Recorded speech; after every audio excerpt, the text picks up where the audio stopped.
রেজিস্টারের পদত্যাগ 1 2 3 4 রেজিস্টার গদি 4 রেজিস্টার গদি 4 1 2 3 4 দফা 1 দাবি 1 রেজিস্টারের পদত্যাগ দেশের গুরুত্বপূর্ণ পদে পদার্পণ করা। আমি আমার প্রশাসনের কাছে আমার প্রথম প্রশ্ন, একজন একাডেমিক পার্সনকে কিভাবে তারা রেজিস্ট্রার হিসাবে এখানে নিয়োগ দিচ্ছে, এইটার জবাব দিতে আপনাকে প্রথমে জানতে হবে। সে যদি বুঝতো যে রেজিস্ট্রার বিশ্ববিদ্যালয়ের গুরুত্বপূর্ণ পদগুলোর মধ্যে একটি, তাহলে সে এরকম ভাবে ধারাবাহিকভাবে শিক্ষার্থীদের সাথে সে এইরকম আচরণ করতো না। সুতরাং প্রশাসনের এই জবাবদিহিটা করতে হবে যে তাকে কেন এই পদে বসানো হয়েছে। আপনারা লক্ষ্য করেছেন এই ওনাকে বসানোর পরে শুধু যে গতকালকে ইভানের সাথে এমনটা হয়েছে, বিষয়টা এরকম না। আরো অনেক শিক্ষার্থী ওনার কাছে এসে হেনস্থার শিকার হয়েছে।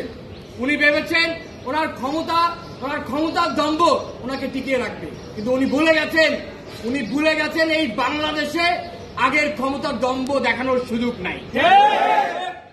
আমি তাদেরকে বলতে চাই, আমি রেজিস্ট্রার মহোদয়কে বলতে চাই, ক্ষমতা যদি আপনার হাতিয়ার হয়, ক্ষমতা যদি আপনার অন্যায়ের হাতিয়ার হয়, তাহলে ছাত্র সমাজ ইতিহাসের শেষ আশ্রয়স্থল হবে। আমি আমার বক্তব্য দীর্ঘায়িত করব না।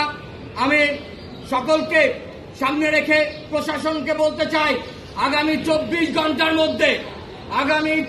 ঘন্টার মধ্যে রেজিস্ট্রারকে অব্যাহতি দিবেন, এর বিরুদ্ধে ব্যবস্থা নেবেন।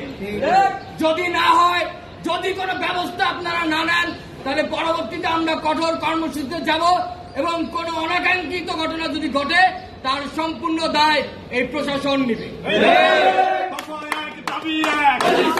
সংগ্রামী ভাইরা, আমি আবারও বলছি, আগামী 24 ঘন্টার মধ্যে রেজিস্ট্রারের বিরুদ্ধে যদি কোনো ব্যবস্থা না হয়, তাকে যদি অব্যাহতি না দেওয়া হয়, তাহলে আমরা পরবর্তীতে কঠোর কর্মসূচিতে যাব এবং কোনো অনাকাঙ্ক্ষিত ঘটনা যদি ঘটে এবং এর দায় সম্পূর্ণ প্রশাসন নেবে।